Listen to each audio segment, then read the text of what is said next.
后来，这个新冠病毒的疫情爆发较大，死亡的总人数836个人。有死者的家属不满讲，家己的亲人伫为着病毒的过程当中，无法度得到适当的照顾，甚至参要敲专线电话1922都敲未通。所以有28位的家属决定要联合替12位不幸着病死亡的亲人来讨公道，要要求国家赔偿。委任的律师嘛讲，若是国家赔偿无达到诉求，就要正告法律的定数。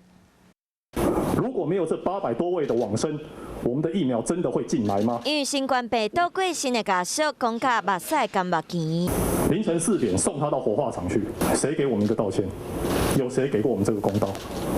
什么东西都没有错，错的就是我们而已。无法度完整送亲人上尾啊一定是心内永远的痛。另外一位家属陈小姐爸母为着病痛嘛，找无人帮助。所以这个中间一直打192都是没有结果，就是叫你在家里等。最后是我自费单株抗体就怀了。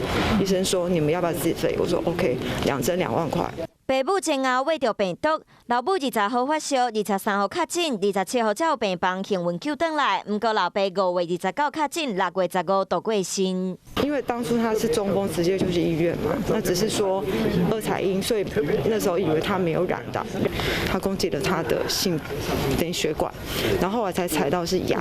总共12位因为新冠病毒确诊过身，28位家属联合起来找专家学者来帮助，点名政府在过程当中有疏失。基本上延误到3点6天，平均是医疗数，有人还是15天都还没有拿到完整的医疗。如果国赔的诉请没有达成家属的诉求，我相信我们就必须要进入到法院司法的阶段。家属要求国赔，正义嘛表示尊重。过去这位中心就捌回应过依法办理，恐惊要是无法度片面爱面对面讲好清楚。